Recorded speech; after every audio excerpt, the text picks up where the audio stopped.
Hello, and a very warm welcome to the Property and Investor Podcast. I am your host, Paul Lanfear. And before we get started, my inner lawyer needs to say something. Nothing in the podcast is health, legal, or financial advice. And of course, you know that. Sam Cooke, a very warm welcome to the podcast. How are you doing? Thank you. This is a podcast I've been really looking forward to. I have a feeling it's going to be like free therapy. So I'm good. Thank you for having me. Um, Well, we'll see, won't we? I mean, I'm really grateful for you doing it because you've literally just come back from holiday. I appreciate you running around like a crazy person, including I have also seen a really fascinating picture of you throwing up the Hawaiian shaka greeting from underwater in full scuba kit. So we are definitely going to get into that. Now, I need to do an introduction as a competent podcast host. So for those that don't know Sam, which can't be very many people, he is the owner of Blue Bricks, the property magazine. So, like a real true entrepreneur in the property space. For those that you should always, if you get the opportunity to see Sam speak, you should definitely go and see him speak. One of his many claims to fame is that he was a stand-up comedian. So you can see that in his delivery and the way he handles a room. So I would highly advocate doing that. But look, Sam, thank you for coming onto the podcast. There's quite a few things I want to get in with you. So I think we should crack on. So I'm looking forward to it. That was a nice introduction. well, you're very welcome. So where I want to kind of start the podcast, if you can, is I don't know if have you ever read the E-Myth? No. So the E-Myth is like a reasonably famous entrepreneurial book, but the sentence that I'd like as our launching off point is the author talks about the entrepreneurial seizure. So what he says is basically everybody who you ever bump into who's is an entrepreneur has at some point had what he calls the entrepreneurial seizure, which is when you pack in like a good job and a good life and stability and a direction of travel. Um, Usually, kind of on a whim, often because there's a catalyst. So start us off there, Sam. How did you make the leap from your like former career, former work into the property space? What was that entrepreneurial seizure? Yeah, so I think for me, I've always known I wanted to do my own thing. It's always been kind of the dream. And I went traveling to Southeast Asia. And before Southeast Asia, so that was 2019. I think it was 2019. But before traveling, I'd always worked corporate jobs and kind of bounced around that since I was 16 years old. I started as an apprentice in corporate and worked up. But it's one of those things you always play it off. It's like, I want to start a business. I don't know what that business is going to be. I don't even know how you'd go about it. But when I went traveling, I was like, look, when I come back, that's when I'm going to make the commitment to change. And I love property. I fell in love with property. I've been Googling it, listening to all the podcasts, reading books on YouTube every day. I've been in my corporate job listening to property podcasts. And I knew that was the avenue I wanted to take. So when I came back from traveling, I was like, well, how do you get into property? Especially, I'm really young lad. I don't have a lot of money, just a few savings. Uh, I'd use most of my savings to go traveling anyway. And I thought, first step, becoming an estate agent, it just seems like the kind of lowest barrier to entry into the industry. So I Mhm. suppose the catalyst was really when I lost that job because I lost that job in lockdown. And then it Okay. was like, I've got unlimited time now. There's no excuse for me to not research starting a business or putting myself out there because I've got literally nothing else to do other than play PlayStation and watch Netflix. So that was the catalyst really, probably lockdown. Interesting. And I would say it's a pretty shrewd move to be an estate agent. That is not something which you hear in like the general sort of narrative around property education and stuff like that. But certainly people, when they've attended my property breakfast, that is one of the bits of advice that I would always give somebody, particularly if they Mm. have a low cost base, they don't have dependents at that point, because obviously entry level jobs are not well paid. Is to like get into the industry by hook or by crook. Like becoming a estate agent, you're going to learn a thing or two about the industry, aren't you? The good, the bad, and the ugly, I suppose, as well. Mm. Yeah, it's true. And I mean, I don't know how controversial you want to go on this podcast, but being an estate agent, you actually learn very little about property. Um, interestingly. But presumably you learn about the process. Yeah. Yeah, it's about the process, and with estate agents, you learn a lot more about the different areas. I think the biggest learning point for me was what I would do quite cheaply, I suppose, is because as a newbie, they'd be like, right, you go conduct all the viewings on the really rundown, awful properties. Mhm, Um, and as I did that, I obviously met a lot of investors who were buying these properties to flip them or do the BRR strategy. And I learned a lot from investors actually, because while I was on the viewings, I'd mhm, kind of ask them what they were doing, how they invested, how they got started. And because I was a young lad, a lot of them were actually really happy to just help and give me advice. So I learned mhm, a lot that way. mhm. Do you know one of the most interesting things I ever learned from an estate agent, which would be the most underwhelming thing ever to tell you, Sam, is that they want to sell houses. And they're looking for the easiest possible route to sell a house with as little faffing as possible. I remember standing outside a bungalow and an estate agent who we did a lot of work with. Um, he'd given this an opportunity for this to look off market. I said, "Oh, this is really really interested, quite flattered to be asked to come and have a look at it." And it was genuinely an interesting prospect. I said, "Just out of interest, why am I here?" And he said, "Because you've now done a series of transactions with us. Every single time you and Liz have done what you said you were going to do, you're really easy to deal with. And to be honest, that's how I like to do it. So, as long as you can continue to do that, we'll keep bringing you along to these things." And like when you think about it, like it's just a matter of common sense in a way, isn't it? Like people want people who are reasonably affable, reasonably approachable, easy to deal with, and don't give them too much of a hard time, I would say. Was that your experience of an estate agent or? Yeah, I completely agree because as an estate agent, really, it's a bit like working in a call center. Like your phone's going 24/7 with people wanting to book viewings, with people wanting to make offers. And I think the people that stand out are the ones that are nice, the ones that are friendly, the ones that when you pick up the phone, they kind of make your day a little bit. And as you say, don't faff around. It's nice, it's easy, it's simple. I want to view this house, and when I view this house, I'm going to make an offer on this house because a lot of the time the estate agents make commission, obviously on the sale. So they want that sale for their money. And I think as long as it's straightforward, that's how to kind of build the best relationship with them. Mhm. I mean, I don't envy estate agents, I have to say, because particularly when someone's selling their own home, it's such an emotional experience. I know that as investors, we become a bit detached from it all, but like for most normal human beings, selling their own residential home, for example, um, is one of the most stressful and emotional things they'll ever do. And I can only imagine that sometimes, they're really facing challenges, particularly when they're doing that process of having to manage a client down from a higher price. That cannot be an easy process. Frankly, it's not an easy process for anybody. So COVID came and obviously put a spanner in the works, as it did for so many Yeah. people. So that was the sort of end of the estate agency. And so what did you then jump off into then? Property sourcing from a state agency. I mean, and it was useful being an estate agent because it taught me a lot about the, investment area, so to speak. Mhm, But I was still very naive, very green. I think I had mentorship, but I didn't fully understand just how complex sourcing was. I got a lot of investors interested in it, but soon realised that sourcing's a lot more difficult than people make it out to be. So that was kind of the jump off point, and it was a logical step from my kind of point of view to go from a state agency to that. But that's kind of during the sourcing phase of my life when I was recruited by Blue Bricks to be their marketing manager. So I mhm, kind of soon went from sourcing to sourcing and working for Blue Bricks. But mhm. Blue Bricks was always a very entrepreneurial environment, so it never felt like a change back into employment, if that makes sense. Yeah, definitely. And you've obviously flourished in that environment, which we'll delve into in a moment.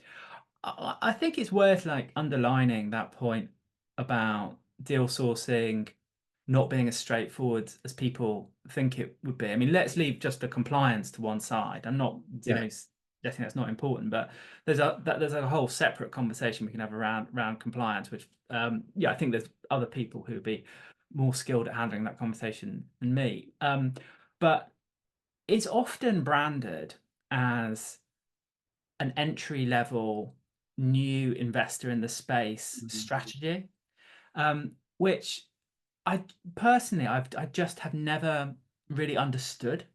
You know, Yeah, particularly if you find somebody who is working a full-time job and they already have responsibilities, it's a really hard ask to get into the sourcing space. And what I've noticed about the people who do it really well is that they have something really unique. And that yeah, seems to be that they have access to both sides of the market. So obviously they're good at buying, whether that's through the auctions or direct vendor or what have you. But they also yeah. have a really viable client list. Because I think if you're starting to plonk your source deals onto Facebook, I think the battle's almost kind of lost at that point, isn't it? In the sense that there isn't really a client list there to support you. Yeah, I completely agree with that. And it's easy to have a list of people that might buy a deal off you, Mhm. uh, if it's, ridiculously below market value. And I found that myself because looking back now, with foresight and knowledge, some of the deals I were getting, they were incredible deals. From my own personal opinion, not investment advice, but really high yields, leaving about £3,000 in the deal, getting that back after 2 years. And I had people on my client list going, "Oh, but it's only cash flowing £250 a month. I want 300." Mhm. And because I didn't have as much experience back then, you were like, "That's a reasonable ask." Now you realise that that's a really good deal. So yeah, it is tricky. And one of the things I find tricky about sourcing, and one of the reasons I still find it hard, is in a normal business, you've got you and a client. So for me, with Blue Bricks, I might have myself and an advertiser, and that's a simple transaction. They pay me, they advertise in the magazine. With sourcing, you've got you, the investor, the mortgage broker, the vendor, the estate agent, your solicitor, insurance brokers, surveyors. You've got, I think we worked it out to be about 8 to 10 people in one transaction. And if Mhm. one of those people in that transaction fails or falters or one thing goes wrong, whether it's your builder or the vendor or the investor, the entire deal falls out of bed. And I Mhm. think that's what's so tricky about sourcing as a kind of business, really. Mhm. Definitely, there are a lot of people to manage, and I know deal sourcers who have had to step in and buy deals they didn't really want to buy themselves in order to kind Yeah, of rescue relationships and rescue situations that they found themselves in. Very interesting. Um, so and it's interesting. I mean, it is actively promoted, isn't it? I mean, you must have seen this when you started kind of going down your journey of investigating property. There are some really dominant voices in the industry, and some of those voices specifically suggest that deal sourcing is the launching off pad for new investors, which isn't necessarily the case. I mean, what did you come across when you were doing your research, and what did it tell you? yeah. So I managed to avoid the kind of property courses because I was able to see through it. So I went on a few of the free events that are an upsell. At the time, I didn't realize that it was an upsell. But while I was on those courses, I saw through what they were doing and how they were doing it and the sales techniques and the NLP. And I was like, oh, I don't want to buy this because something's off. And that's when I started researching it. But yeah, sourcing comes up a lot and borrowing other people's money, are also called OPM. Mhm. I think sourcing as a starting point, I've seen people do it and do it really, really well. Mhm. But those are the people that appreciate it's difficult and stick through it. I think Mhm. the ones that kind of fall down are the ones that, a bit like I did, if I'm being entirely honest, expected it to be this really quick win. Within 3 months, you're going to be selling a deal a month for three, four, £5,000, and that's just, on average, I think it takes 6 months to get your first deal if you're lucky. Yeah. Have you ever seen the kind of model called the Dunning-Kruger model? Yes.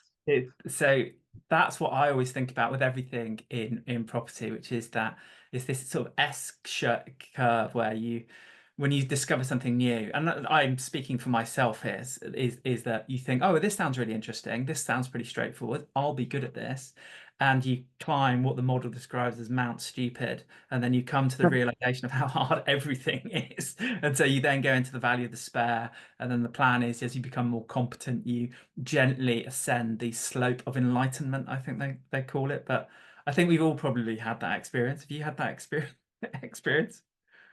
100%. I had it with sourcing. I had it with the awards massively. The Blue Bricks Awards. I had a massive Dunning Kruger on it. Oh, you'll just hire a venue, sell tickets. It'll be nice and easy. And then slowly, as you go through the process, you realise just how difficult it is.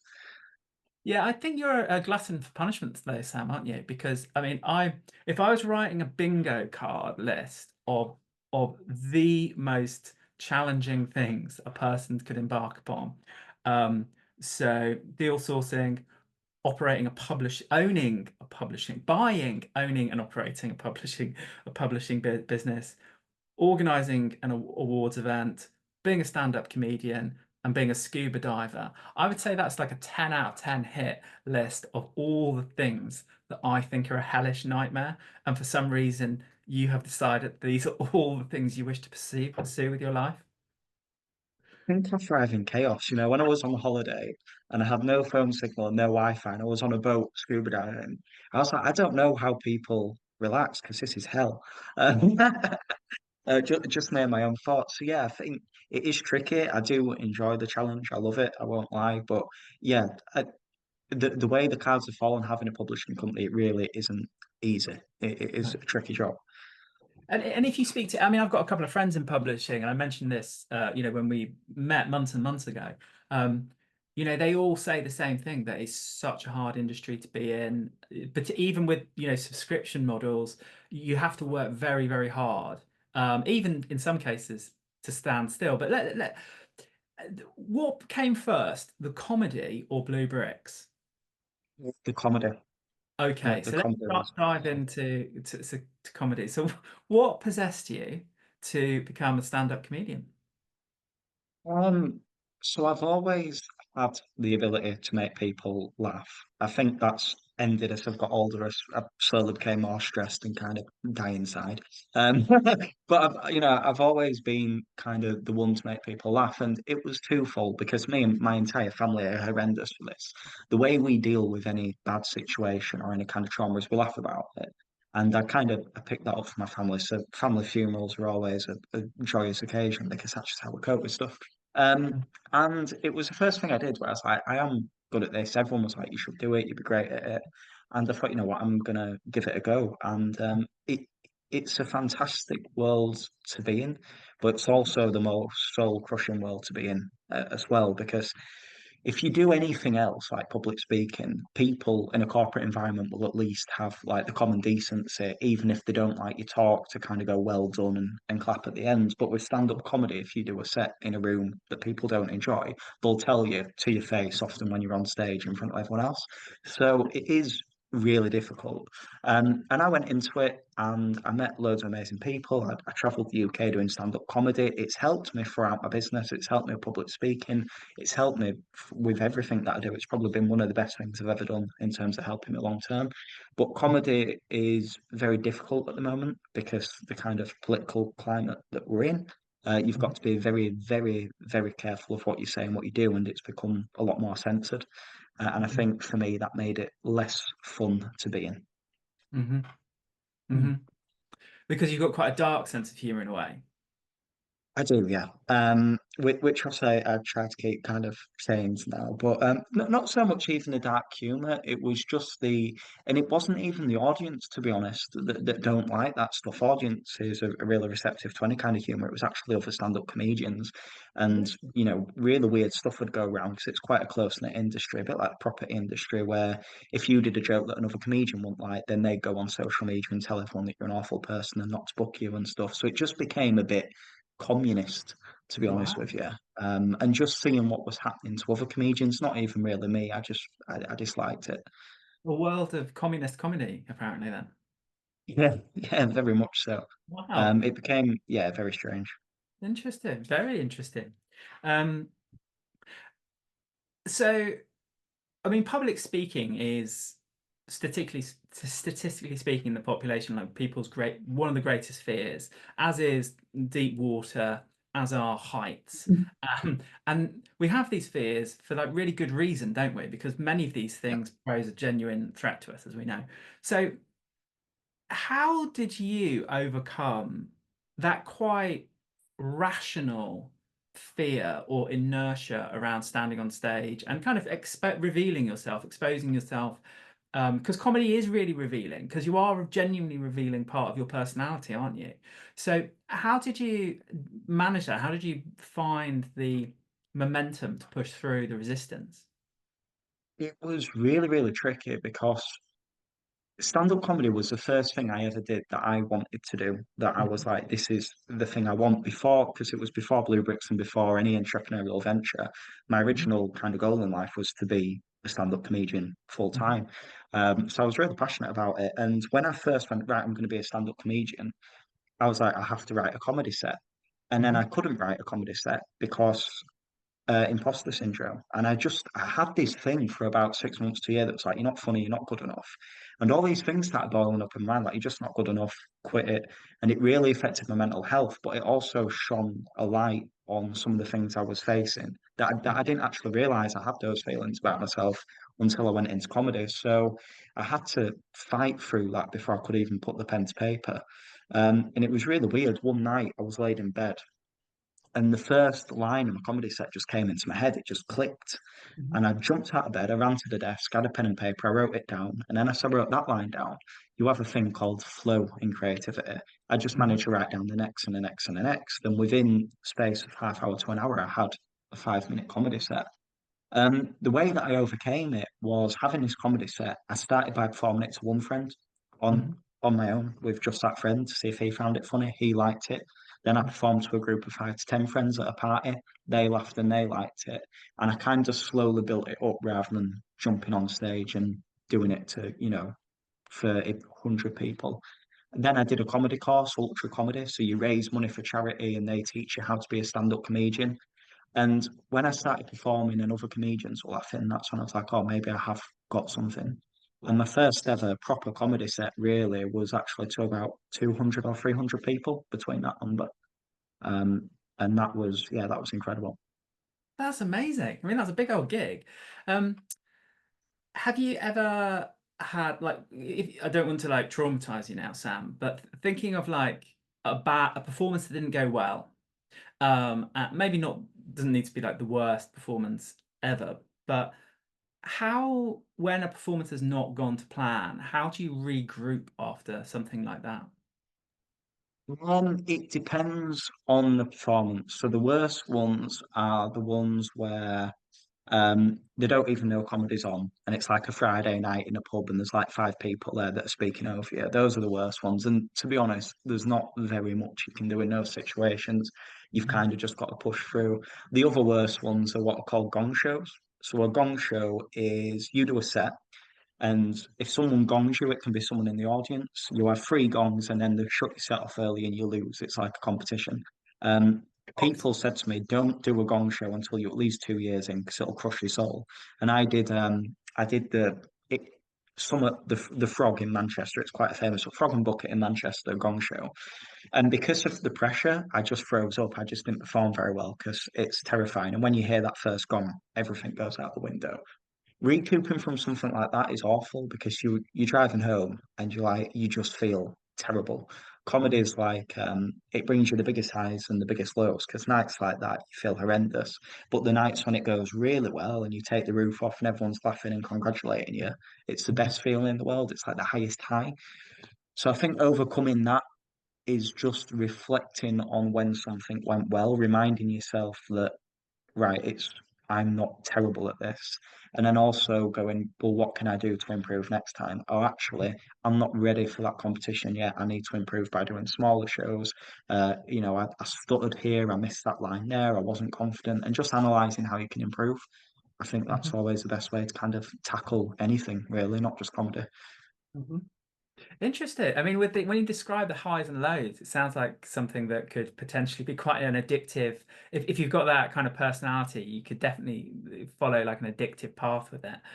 Um, Yeah, so if we transition to like blue bricks, then, so how did, obviously you were kind of in the property space. yeah. Done some research, you started doing some property things. Got the kind of entrepreneur bug. How did you, one, stumble into Blue Bricks, and then how did you transition to actually being the owner of the business? Yeah, so it was quite a strange one, really. A lady that I'd met through sourcing was like, "Oh, hi. can I introduce you to Caroline Monks, who was the editor of Blue Bricks magazine? I was like, yeah, sure thing. So I had a meeting with Caroline. I didn't really know what it was going to be about, to be honest. And she was like, "We're actually looking to hire someone for Blue Bricks for 25 hours a week." We really hit it off, and she was like, I'd love for you to come on board. We're happy that you're sourcing. We don't mind you doing your own thing. You can come to the office and be around other business owners. Obviously, we're a magazine. We can introduce you to investors. We only ask that 25 hours a week you help out with the business. So I was like, that's a great opportunity. So that's how I kind of got hired by Blue Bricks. And then in terms of coming to own the business, Blue Bricks magazine was owned by Caroline, but also by a private equity firm that was run by Nathan Winch, so Winch and Co. And I was in the office with Nathan Winch, and he became a massive inspiration to me. Seeing the stuff that he did and how he was, we built a very good friendship. So he was Mhm. my manager and my boss, but we just became really close friends. And I kind of sat down and I'm like, look, I'm falling out of love with this sourcing thing. I keep getting deals. The deals are getting right. We get the investors agreed, the vendors agreed, and then right at the last minute, they're falling out of bed.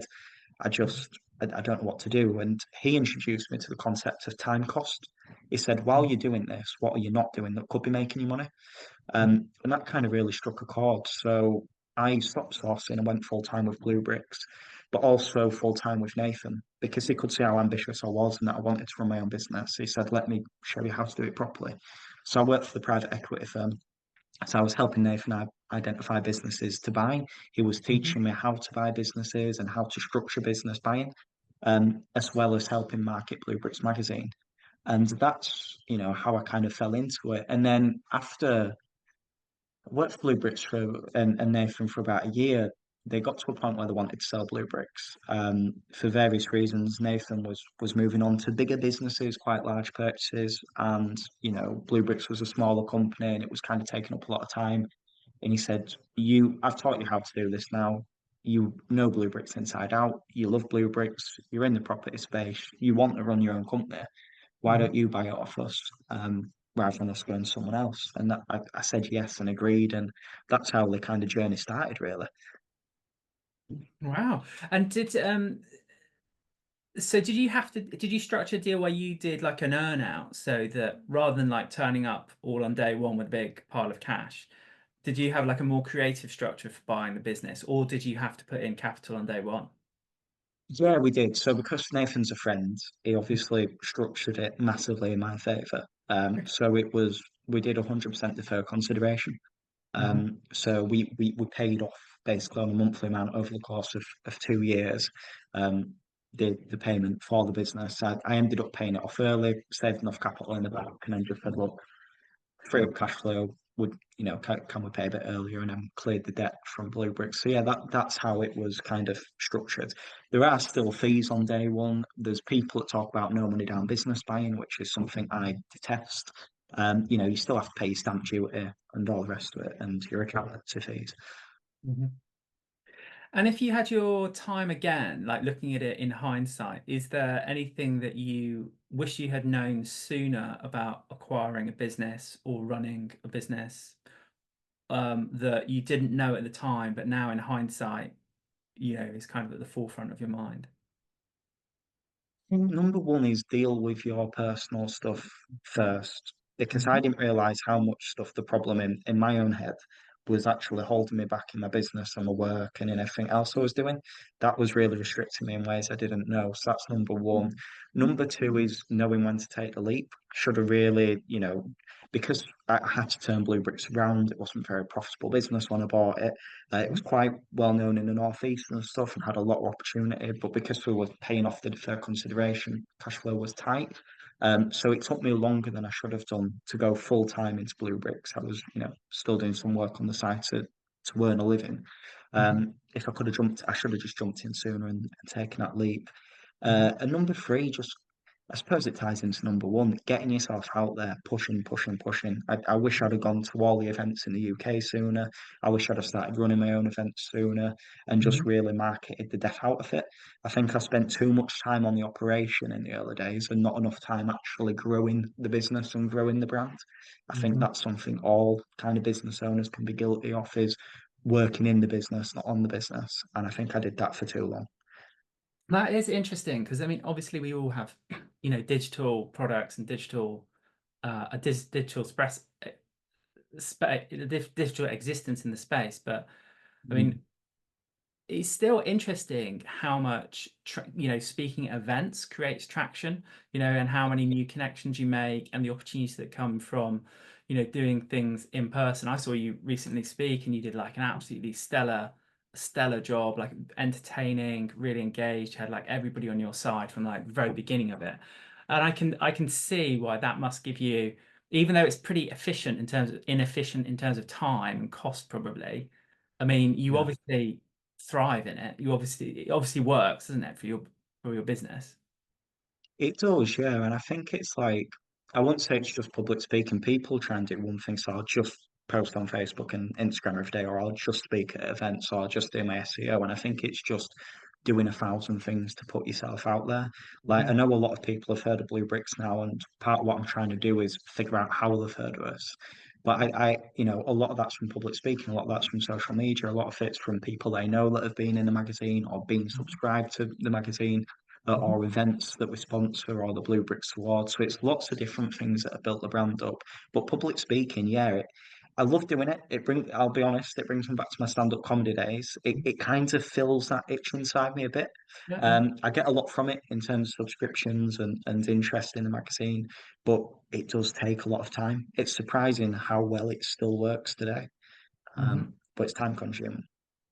And you've got a really interesting approach to it as well. And actually, the industry as a whole. I mean, we've spoken about this kind of privately. Is that you have a genuine, as I do, interest in collaboration. That Yeah. there is more opportunities to work with people, find common ground than there is to necessarily compete with people. Um, And that seems to be more true today than ever before. I think that people are willing to have interesting conversations about collaborations and that kind of thing. Has that been your experience? Yeah, definitely. There's so many people now that approach me that want to work together and partner up, and I'm working with some really good people and partnerships at the moment, like the Developers Club, which is one I'm very excited for. A lot of people in the property industry want to collaborate. What I will say is you have to be selective on who you collaborate with as well. Yeah, and that's 100% true. I mean, um, just thinking back to this great photo that I'm really hope we can use as a thumbnail for the podcast of you in your scuba suit, throwing up the shaka. Like you're in an interesting and I would say quite challenging space because you are. I don't want to like exaggerate this, but you are unfortunately in this industry surrounded by sharks, and that's true of any Yes. industry. Okay, like like I'm sure the law has lots of challenging lawyers in it and all the rest of it, but what you've just said there about being selective about partnerships and collaboration. I mean that is undoubtedly true, and I would definitely share that sentiment and echo that sentiment. As- I I don't know if there's an easy answer to it, so I suppose I'm not even going to ask you for what the easy answer is about being selective. But um, because is it almost inevitable that one? Anyway, so do you have like I suppose what is your answer to that? Like, how do you make sure that when you're metaphorically scuba diving the deeps of the property industry, that you don't end up being consumed by a great white shark?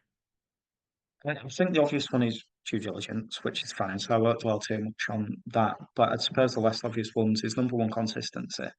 Is the person consistently saying the same things, being the same, sharing the same messages? Have they been in the industry for a consistent amount of time? Does their story always add up? Like for me on podcasts, Mhm, I say the same stuff pretty much. Nothing really changes in how I bought Blue Brits because that's the truth. So consistency is a big one. Consistency or someone's consistency will reveal to you who they are as a person. And mhm, number two, their network and their close network. Like, mhm, if they're connected to loads of really good people, like if they're running an event and all the people on that stage are brilliant, incredible, like yourself, that's mhm. a positive sign. But if you see that they're running events or they're at events or their close network are people that you know are not honest or disingenuous, then that's quite a big sign too. Social media is a difficult one. Sometimes a massive social media can be off-putting because a lot of the people that have got the biggest followings, that's the only thing they focus on. So it's like, well, how much work are you doing behind that? That's not Mhm. everyone, by the way, and not having a go at that, but it's something to be conscious of. One thing that I've learned is just because someone's got a big Instagram following or because they're well known doesn't necessarily mean that they're honest. Mhm. There are some people that are incredible that have big social media following, but it's one thing to be careful of. I think I was guilty at the start, and some people are guilty at the start of going, "Oh, well, this person's got all these followers, or this person's really well known, so they Mhm. must know what they're talking about." Mhm. Not always true. I think that's good advice. So then in terms of Blue Bricks, like what's the direction of travel for it? Because obviously what started off as a magazine is now very much like an online offering. You do in-person events, you do which includes a hybrid work version of the events. I remember, I think I spoke at the first time you were doing the hybrid, and Yeah. I think it took a couple of years off your life, definitely, but it worked. That was good. That was good.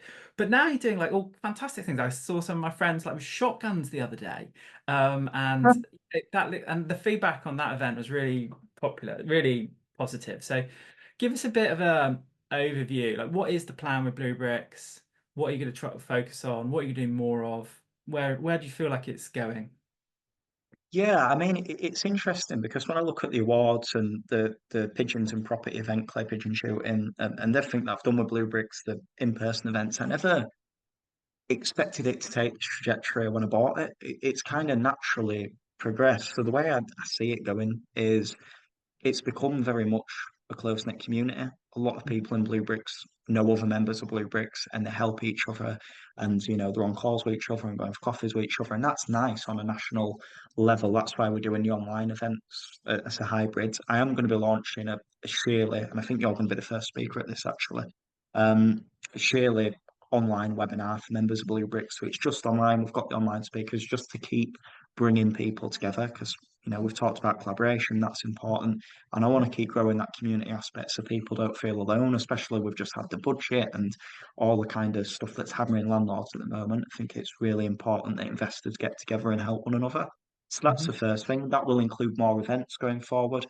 The events I'm doing, I'm trying to switch it up, do it differently. The awards were in a castle. The first quarterly event we did was pigeons and property, laser clay pigeon shooting. So trying to make it fun and different.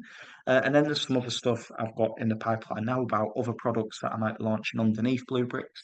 I can't reveal too much about that yet, but that's something that's kind of been worked on in the background.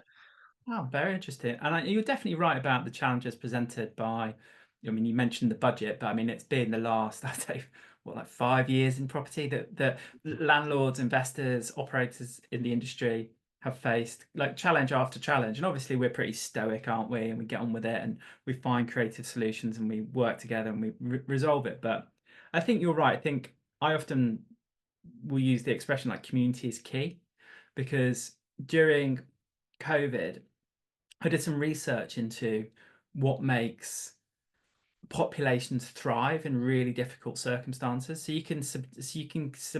Subject two different communities of people to in theory, pretty much the same event. Let's say it's a natural disaster, and they'll behave very differently depending on this concept of social capital, the stories that they tell each other, and how the structure what the structure of society is. So, for example, one of the famous examples is Japan. You can have a natural disaster in Japan, and the people will be of service to each other, and they'll do huge humanitarian efforts, which isn't necessarily reflected in other societies. So you're definitely right. Community is definitely key, and looking forward to hearing more of it. I mean, is the award? I don't want to put you on the spot with this. Is the awards going to be an annual event? Yeah, that's the kind of $1 million question. The thing is, I've done such a good job that I have to do a sequel now. You know what I mean? But I think yeah, there will be another Blue Bricks Awards. I think it will be in 2026, personally, just Okay. because, if I'm going to do it, I want to do it right. I want it to be good. I have to exceed the first event, so it's going to have to be even bigger and better than that one. So it's going to take a bit of time. There's also things within Blue Bricks that I want to work on so yeah, I think the awards will be biannually. There's Mhm. been a few people that have approached me that want to do kind of joint ventures. Mhm. with either awards, conferences. So that might come a bit sooner if we can pull a joint venture off. But to me, it's important that I pick the right person that's got the right kind of ethics and outlook as I do before I collaborate with anyone on any kind of event. So obviously the first Blue Bricks Awards is all about ethical investing and, Mhm. kind of brightening up the industry a bit. And I definitely want to keep that theme going forward. And I think that was a very nice thing about the awards is the way that you encouraged award winners to contact the press and share those good news stories, because obviously landlords in particular and well, developers, you know, the zeitgeist, the current thinking is not massively warm and cuddly and supportive. So I think it's really important for people to kind of big themselves up. I want to get into the quick part of the podcast, but before we do, I do want to ask you about the scuba. So I think you're completely nuts. So I have never done scuba, but I've done snorkeling. Right. And my love of the ocean. I absolutely love being in the ocean. Like, every week I will be surfing or paddleboarding or in the ocean. But I do find it absolutely remarkable that human beings can um, do what you do, swim to the seabed with all the gear on. I mean, how, for example, do you manage to tame the panic reflex and not kind of immediately abort and swim to the surface and take the mask off and all the rest of it? I think that's the thing with scuba is everything. And by the way, I've been on a scuba diving holiday, so I've lived on a boat for a week and been scuba diving 4 times a day. But Mhm. I'm a qualified scuba diver. Before that, I've not done loads of it, so I'm not like a scuba diver that's out every week. Mhm. But the main thing is, and this is what I had to learn when I was on the boat, everything's slow, everything's calm, and if you are calm and slow, it works. So panic is a really no-go. And the problem is with scuba diving, not to scare you further, but when you go below a certain depth, you've got to take into account pressure. So if you Mhm. shoot up to the surface, you could, kill yourself or at the very least end up in a decompression chamber, which is not a nice place to be. So Yeah. you've kind of not got a choice. So I'll give you an example. I was underwater, I was diving a wreck. It was really weird shipwreck because it was on its side. So when Mhm. you went into it, your direction of up and down just disappeared because everything's kind of sideways. So you can't tell what Mhm. way is up, what way is down, and what way is left or right. And as I was going through a corridor, so I was swimming through this really narrow corridor within the shipwreck. I was swimming down, so I was kind of falling through it, and it was really weird. I got trapped. My reg almost came out my mouth, which is what I was using to breathe, and my tank got caught on a part of the wreckage. And at that point, you're kind of like, okay, this could be sort of the end. But I just can't, you just relax, took a deep breath. I realised there's people behind me. Worst case scenario, I sit here for a while and someone's going to find me and undo me. But because I kind of relaxed, I was able to unhook my tank from the part of the wreckage it was caught on, keep my reg Mhm. in my mouth and continue swimming. It was fine. If you start panicking and flailing around, that's when stuff gets sort of dangerous. Fair enough. Well, fair play. I mean, that is really impressive. Um, I suppose just to hover over that a little bit further. So, I suppose specifically when you're in that situation, like how do you pull back from that instinct? That part, the panic pathway. So, is that like a breathing thing, or do you have some sort of meditation that you do, or is there like a protocol that you follow? Part one is I'm too busy to die, so I'm kind of like, I'll soldier through. But part two is yeah, it's kind of so oddly enough, I'm quite a claustrophobic person, so Mhm. stuff like that is quite bad for me.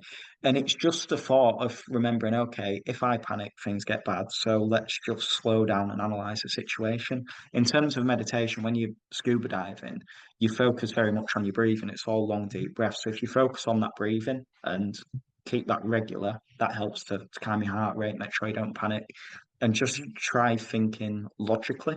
I think emotionally, that pipe brain's like, right, I'm trapped on a bit of the wreckage and this is going wrong and that's going wrong. You've just got to go, right, okay, no, this is hooked on here. I just need to unhook it. There's an instructor behind me that can come and help me in 2 minutes. If I can't unhook it, everything's okay. And just thinking rationally and doing things slowly really helps. Very interesting. So, I mean, that's definitely a tattoo that you need to have put on your body somewhere. Too busy to die. I love that. That would make a great tattoo. I mean, unfortunately, at some point, no doubt that will be proved factually incorrect, but let's not worry about it now. So excellent. So then, in terms of the quick fire things to bring the podcast to a bit of a conclusion. So one of the things I'm always interested in is like life lessons from people. So Yeah. often ask people to think about an event of their life, can be a good one or a bad one, doesn't need to be the worst one. And the event is kind of like the furniture, if you like. The most important thing is what you learned from it. So could you give us a life lesson, Sam?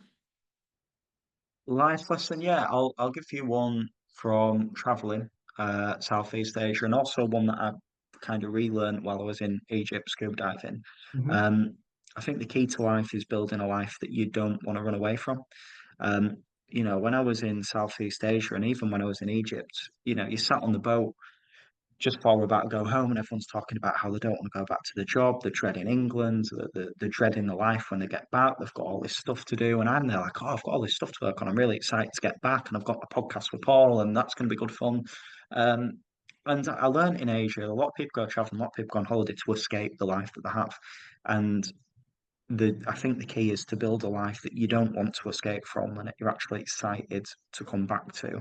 And that's made me extremely grateful, actually, knowing that I'm coming back to something I enjoy and I'm excited for. It's made me realise I actually have a lot more freedom than I first anticipated. So I'd say that's my most important life lesson, really.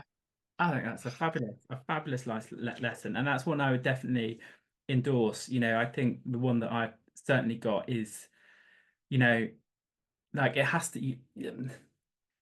What I think Jeff Bezos said, if you enjoy half your working week, you're definitely winning. And I think it is about finding like meaningful, interesting, rewarding, fun things to do. And so work feels as much like not work as possible, definitely. And I'm not suggesting that's an easy thing to do, by the way, because we're all throwing at our challenges.